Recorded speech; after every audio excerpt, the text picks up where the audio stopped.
Are you sure you want to go? The weather that has been wonderful for all of June has finally taken a turn for the worse. The leading clouds drooping over the town look worrisome and the air feels heavy and still, just like before rain. The forecast says that there's a 60% chance of rain this afternoon. Maybe this will mark the beginning of the rainy season. Of course I'm sure. I've been waiting for this all week. And we had planned a picnic at some nearby park with some snacks aplenty brought from the convenience store. But with the weather this gloomy, it seems risky. I asked some other people to come too, but they didn't want to go because of the weather. We have to prove them wrong. Wrong how? You know, like how it always rains when you think it won't. When you think it will, it doesn't. We'll go no matter what, so it's a win-win situation. I've been going without sweets for weeks because of practice for the track meet. But now I can splurge on anything I want. Nothing is gonna stop me now. I remember this from Emmy's Path, I think. I thought you were all about healthy lifestyle and stuff. Oh ho ho, Hisao, you understand so little. There's not a single girl on the planet who doesn't love sweets. I don't like sweets. She doesn't count anyway. Is this clear? Completely. We will go and eat our fill of sweets. Damn straight we will. Damn Skippy. I'm gonna have to work it off later, but it's so worth it. Amy seems to be extremely determined about this. She's positively exhilarated, brimming with energy as always, but something seems special today. It looks like she can hardly stop herself from jumping up and down on the spot. Come on! I grasped the wooden handle from the umbrella I brought and start to follow the two girls who seem to have no qualms about leaving me behind if I keep daydreaming. My umbrella is really fancy. The old-fashioned kind with a curved handle and a metal spike at the end. It used to belong to my grandfather. It looks like an antique, but it's in really good shape, almost like as good as new. It's really big too. I remember how my grandfather and grandmother and I all fit neatly under it when it was a rainstorm caught us an afternoon walk years ago. But I was around 9 or 10. My grandparents are gone now, but I hope I still have the umbrella. But I still have the umbrella to keep it dry when it rains. We walk around along the road leading down to the school towards the convenience store. Clouds casting a dark shadow down on us. The weather seems to be taking a turn for the worse. I'm pretty sure I just felt a raindrop on my head. Didn't you guys think of taking umbrellas? It really looks like it'll rain. Rin looks at her limply hanging sleeves and shrugs her shoulders. I don't have one. Besides, a little rain won't kill us. She pushed her chest out, looking very confident about it. We aren't made of sugar. I thought she asked what girls were made of. Especially considering what you're planning to gorge yourself on today. She just sticks out her tongue in reply. I walked down from the school to the local shopping district, and not a long one, but it's not very short either. It's all downhill, so our steps roll easily. But the time stretches out nevertheless. The distance is right there, in the gray area when you don't expect the trip to be quickly over with, but you aren't preparing for a long walk either. Thus, the trip is slightly too long to stay comfortable and quiet the whole time. But the girls don't seem to mind. Ren walks calmly ahead, seemingly lost in thought. I'm kind of wary about starting a conversation since the last time didn't end very well for either of us. I haven't exchanged a single word with her since then. Emmy, on the other hand, is way too happy about just walking. She seems to literally jump up a little on every step, or skip over cracks or balance on the edge of the sidewalk. Every now and then she comments on something to which Red replies in an automatic sounding nonsensical way that makes Emmy giggle a little. As we reach the bottom of the hill, the first raindrop begins to fall. I feel one hit the top of my head, and two more of the hit on my nose in quick succession. It's not one or two rain clouds anymore. The entire sky has filled and has turned shadowy gray. The billowing rain clouds swirling right on top of us. Oh shoot, I guess we aren't going to have a picnic then. What now? Maybe we could have a rain picnic. A picnic in rain. No, we'd all just catch a cold. I don't like getting me. Ugh, I don't like me getting. I don't like getting me or my snacks wet. Why was I having such difficulty? I kind of like it. Not the snacks part though. And we considered a problematic situation for a while I opened up my umbrella and lifted up. Tried to hold it so that all three of us get covered. Hey Sal, have you been to Shanghai yet? It's a cafe somewhere around here, right? I've heard of it. It's a nice place. Let's go there and wait out the rain. If it's really quick, shower. If it's a really quick shower, we can still go for a picnic, and if it gets worse, we'll just order cake there instead. Neither Rin or I have better ideas, so with Emmy taking the lead, we start walking briskly along the side of the street. The cafe is only a few blocks away, but even with the umbrella, we can't avoid getting slightly damp. The rain keeps coming down harder and harder. The raindrop leaves tiny dots on black asphalt road, which then combine into bigger patches like pointless artwork being made in front of our eyes in mere seconds. It's pouring heavily, drumming on the hoods of the cars parked on the side of the street, already flowing in little creeks along the sidewalks. The yellow light shining through the rainwater, streaming down the windows, look very warm and inviting. I shake the excess water off the umbrella and head inside with them, following Emmy to a vacant table in the furthest corner of the small cafe. The place is almost full. Apparently other people have the same idea as Emmy, and now we are stranded together here in this cozy little place. The varnished wooden pillars of paper screen makes the Persian tables and chairs in discordant harmony, a contrast of old and new. Light jazz plays quietly in the background, though mostly drowned out by the murmur of the customers.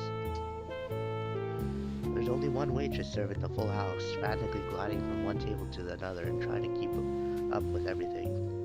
To my surprise, I think I recognize her.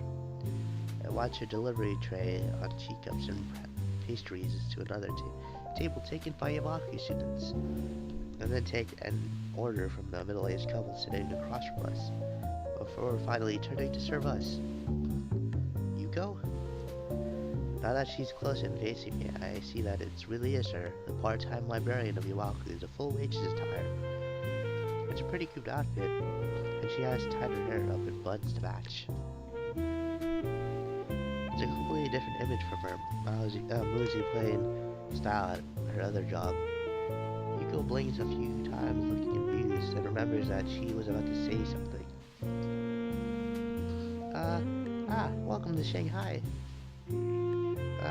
So, you work here too? I thought you were a university student or something. Yes, that too. It's a part-time job, as you can see.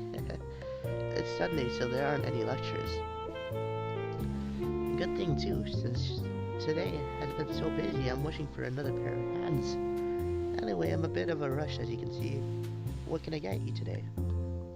Emmy doesn't hesitate even for a second. Her eyes glitter like those of a kid in a candy store. Tea for everyone and cake for me. Yuko tries to stay as formal and professional looking as possible, smiling cheerily at the ravenous companion. Ah yes, today we have a choice of strawberry shortcake, raspberry layer cake, or lemon meringue pie. Strawberry, no, lemon, no, actually, I'll take both. She looks at me in challenge. I'll just take the pie. Nothing. Emmy makes a face at Rin as though she had bitten into lemon. She's clearly unhappy with her for not joining in. Oh, come on, Rin, that's not polite at all. Nothing, thank you. No, you silly, I meant you should order something too. I'll take a straw then. My feet are all wet. Sorry? Oh. The drinking kind of straw one. One, please. Yuki is obviously uncertain of what to think about this. She fiddles with her pen and stationery for a moment, looking like she's about to cry, before deciding that we finished ordering. Thank you very much. She bows down a little too deeply and scampers to safety behind the counter. After the is over with, I have a chance to relax a bit and take a better look at my surroundings. Almost every table is occupied by people to be out of the rain, thankfully. Happy to be out of the rain, thankfully, sipping their tea while waiting to dry off. Fragments of grumbling about lousy weather or discussions over recent homework carry from nearby tables to my ears. Everyone overlaps the other, but all are covered by the sound of falling rain. After a while, Yuko returns to our table carrying a tray of a huge teapot, 3 cups, a slice of cake, and 2 slices of pie. She slaps the tray onto her tiny table with clatter, almost sending the tea toppling over into Rin's lap. We barely recover before she bows again and leans, hurrying over to serve the other customers. Emmy has been eyeing her strawberry cake very hungrily all the time, but somehow she manages to contain herself until Yuko is out of sight. She digs in with gusto while I content myself with pouring tea from everyone placing the straw and Rin's cup. Rin looks at the way the tea swirls round in her white china cup, her eyes half closed, almost like she's being hypnotized. I pick up my fork and eye the food in front of me.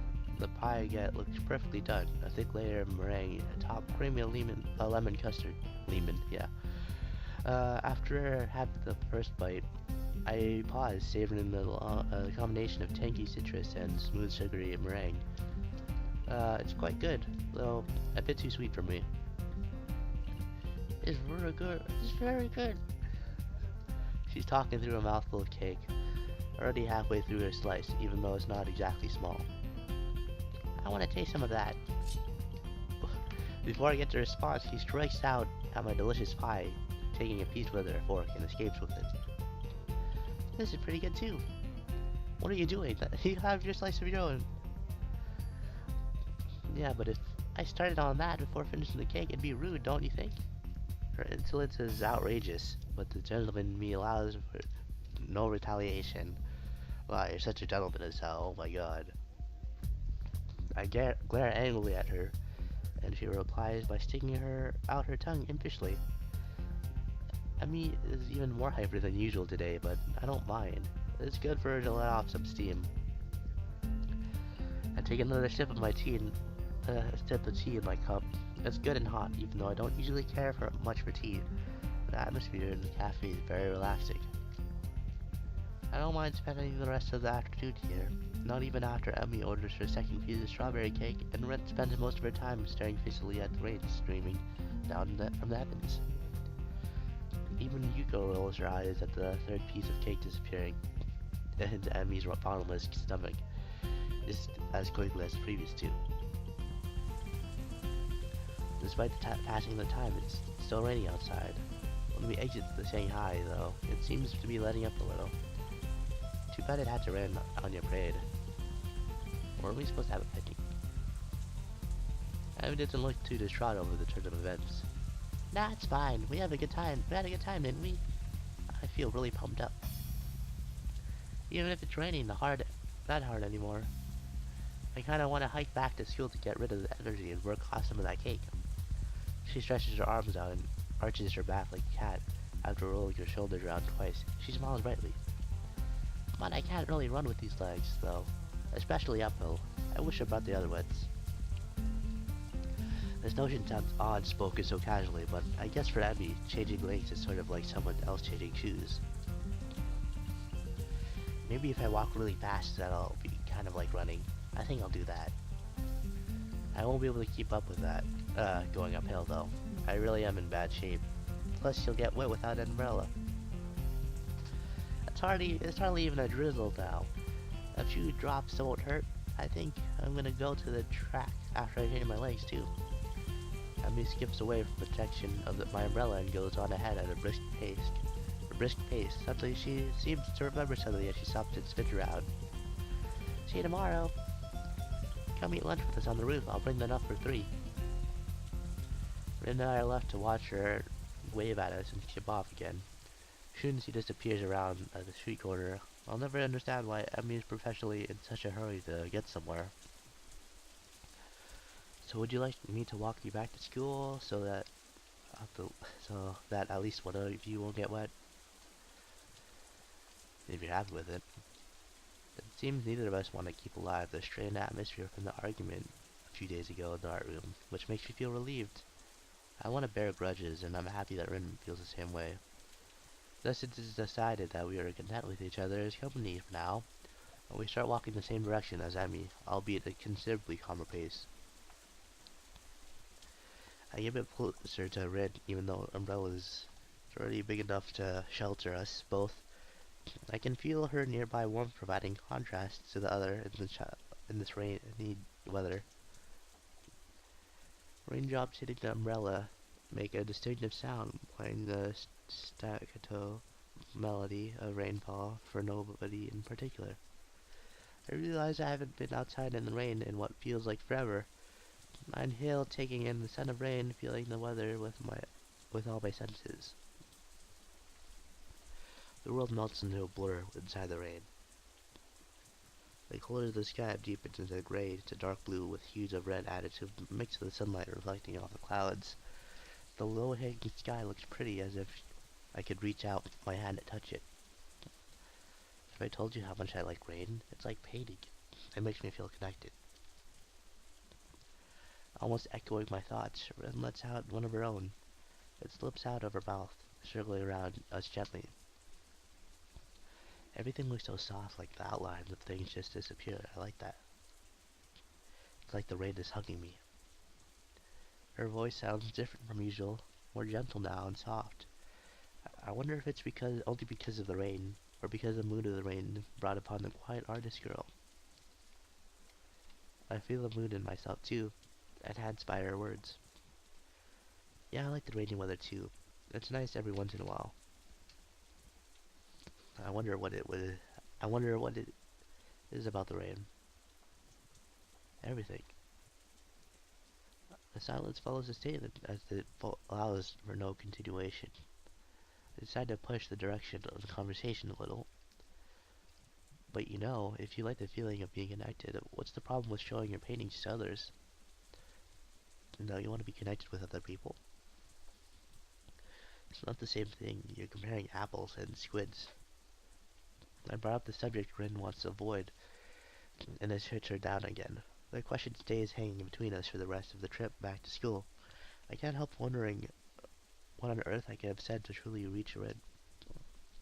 Does she feel she's lacking as does she feel like she's lacking an identity? She has a strong personality, but if pressed to elaborate, I'm not sure if I could describe it accurately. She feels like a person who is in constant conflict with herself. I never thought of what to expect when I talked to her. I wonder how she herself experiences that disconnect. If Rin is asking herself every day, who am I obsessively paint images that find herself day after day. When did you think of that way of living? The irony is that the exact same question I've been asking myself for the past 4 or 5 months. For me, it was miserable. I can only assume that it's that natural state of being for this girl. When we stop in front of the dormitories, Rin turns to face me as if sensing my thoughts from afar.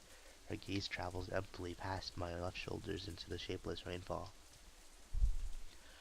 Her dark eyes seem to suck the low ambient light into themselves, like a reverse mirror. The empty gaze lets nothing out. If I want to understand what's going on behind those eyes, I have to work it out myself. Rin opens her mouth and closes it, without saying anything. The silence lasts for a few moments before she takes a step towards the building doors. See you tomorrow.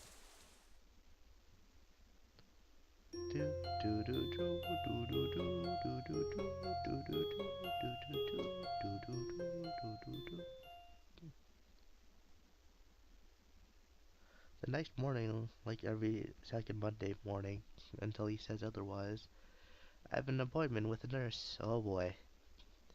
They allowed me to skip part of the first class in the morning, and I don't feel any shame in skipping the rest either. Rather than being thankful I get to miss world history, I instead feel dread when I think about these appointments. I wake up in the morning normal time anyway and wash myself in the bathroom. I share with Kenji tidying my sleeve disheveled hair. I quickly get dressed and put my laundry in the basket. I pack up for the school day. I have all my homework done like usual, so I have a bit of free time now. There's no point in going to morning class for 20 minutes before I have to get to the nurse's office, so I lie down in my bed and read a book until it's time to go. The door to the nurse's office is open, which is unusual. I enter while knocking to announce my arrival, looking up from his computer screen. He motions, looking up, he motions me to take a seat with a friendly hello. Steam wafts up from a piping hot cup of coffee on his desk. It's probably not his first today. How are you feeling on this wonderful morning, Sal? I'm alright, I think. It was cold yesterday because it was the rain, so I woke up feeling a bit groggy. You too, huh? Quite a few kids got caught up without an umbrella, so we've been spending most of the time handing out masks and curing snuffles. Alright, today's its test day. Give me your arm. I extend my left arm towards him, keeping my face expressionless. The nurse ties rubber what? Around my bicep with a practiced movement and briskly goes about his business. I don't think anybody really likes getting stuck with needles, but at least I got over my distaste for them. I had to. Now I barely even twitch at the moment of truth. Once that's done, a blood pressure check follows. Then there are checklists and questionnaires to go through. The nurse nods and scribbles in my answers to the questions as I give them. Alright, let's have a listen now. I buttoned my shirt and put it neatly on my back of the chair. Or put it neatly on the back of my chair. I was using while he put on his stethoscope. I know by heart the order of places where he's going to listen to my lungs, heart, and heartbeat. I adjust my breathing to be even deep without even being asked. It's become a routine now for both of us. It's funny. This is pretty much the only time in one's life where you really concentrate on breathing and nothing else. It's always amused me.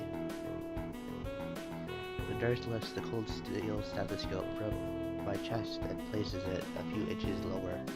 Listening again, the contrasts of the metal makes me flinch on reflex, even though I was expecting it. He froze his brow, but I can't tell if it's because he's unhappy or if he's trying to pick something specific out amongst the complex multitude of irregularities in my heartbeat. Is there something wrong? Please don't talk. I shut up and become more anxious. The nurse is nice, but I can't help disliking these mandatory checkups.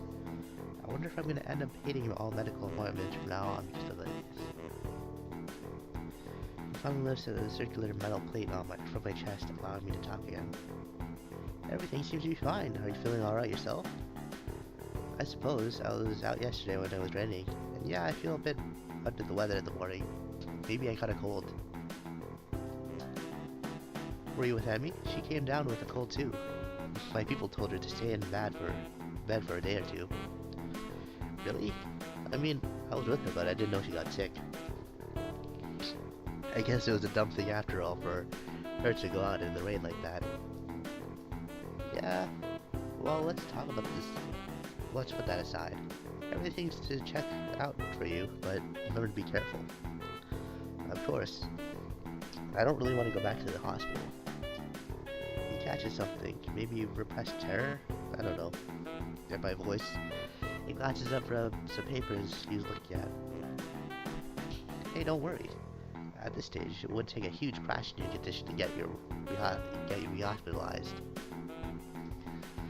That doesn't really reassure me, but grumbling at it to him won't make any difference. I quietly take my leave. Walking along the corridor from the auxiliary building to the main school building, I encounter a young female nurse coming the other way. She smiles at me when we pass by each other.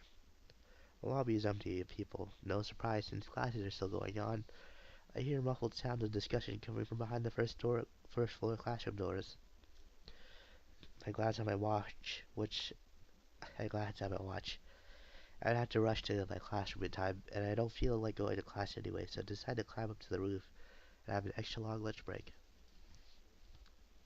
Emmy promised she'd bring something for me today, but if she's sick, then it's probably not going to happen. I'm not feeling hungry anyway, so it's all the same. The climb up the steel stairway to the roof is oddly liberating, almost like losing weight. I feel satisfaction that it doesn't win me as badly as it first did. I came up here, when it first came up here. I push open the squeaky door at the top of the step into the sunlight.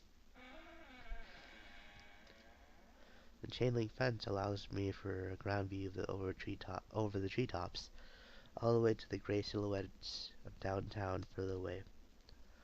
The dreary weather of yesterday is just a memory now. The silver blue sky seems to be a mere arm in reach away. I forget for a moment that I'm in a bad mood. The warmth of the sun soaks into my bones, making me drowsy and lazy instead. The bell rings for lunch break, startling me back into reality. Soon afterwards, the quad below me burst into life. Students pour out of the doors down on the ground floor and tend enjoying lunch at the quad. What? Right, in the lush gardens in perfect weather. When I hear the doors to the stairwell being pushed open, I don't bother trying to see what it is.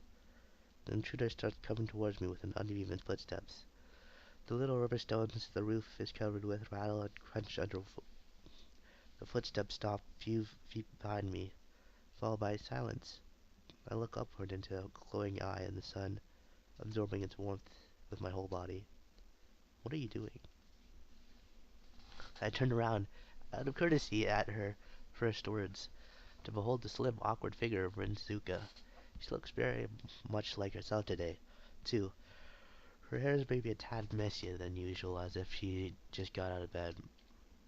She stands with her weight shifted onto her one foot, looking at me with a mild curiosity, as if I were something in the store display window. I don't know, just spacing out, I guess. What about you? Abby promised food. We usually eat here. I'm afraid you're going to be disappointed. I heard Emmy came down with a cold.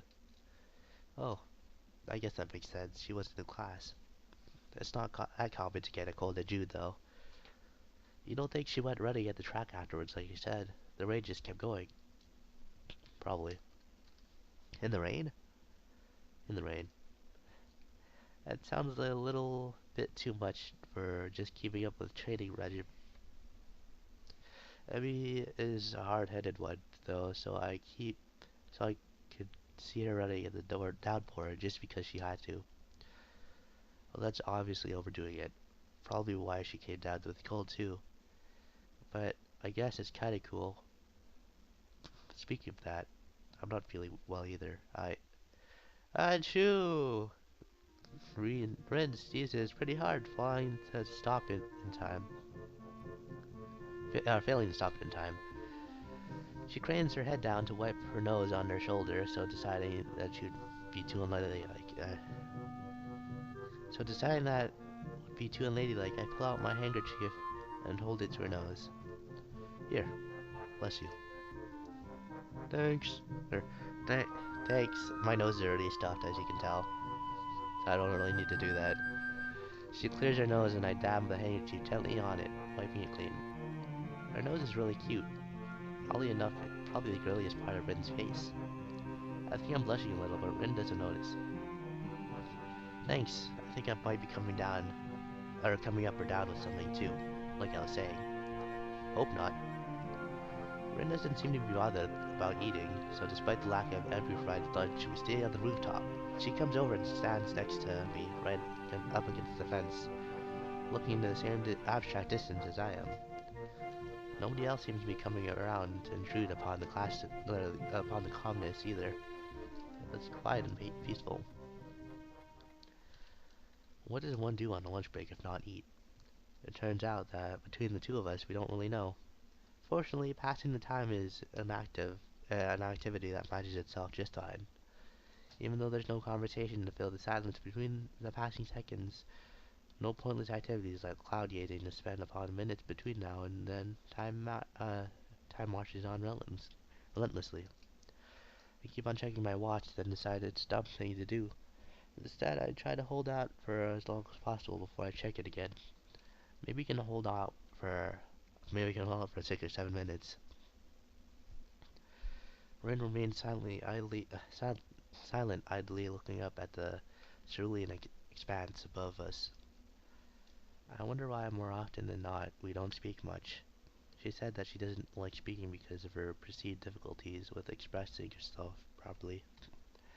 As for me, I think I got sucked into the habit at the hospital, where I spent such a long stretch of time never really talking to anyone. Most of the time I feel comfortable with this quiet mood, and even when I get the feeling that I have to break the silence, it's always so difficult to come up with something to talk about when it's with Rin. She and I are on such different wavelengths that nothing should be or should be on common ground. What is that you like to talk? What is it that you like about the sky so much? She turns to me, her eyes dark and serious. The sky is the only thing that is perfect. I know it. You could say I'm an expert of sky if you wanted, and I am even if you didn't want to, a sky expert. It's always different, but it's always perfect, also when it's different. I followed her gaze up into the boundless blue expanse, thinking about her words. Have you ever wanted to be something different? It wouldn't be so bad to be the sky. No, I mean someone else who's someone different. To go to a normal school like everyone else, not to have to worry about stuff. What stuff? I try to find the right words for a moment. We can't manage to form a sentence I'd be comfortable with actually using. Man, I don't really want to say it out loud. Try. I'm not so good at mind reading. Don't you ever want to not be disabled? She thinks about this and then shakes her head, frowning. That's a hard question. I don't know what to say. It's okay if you don't say anything. For some reason, I'm just unsatisfied with who I am right now, and I'm constantly thinking stuff like that. It's pretty hard to admit, but there it is. Honestly, I feel relieved about finally saying it aloud to someone, even if it's just Ren. Alright, before this touching moment with this music, I gotta end this part. It's been going on for a while, so I hope you guys enjoyed. I'll see you guys next time. I'm sorry for ruining the moment, but the moment just started, so it's fine.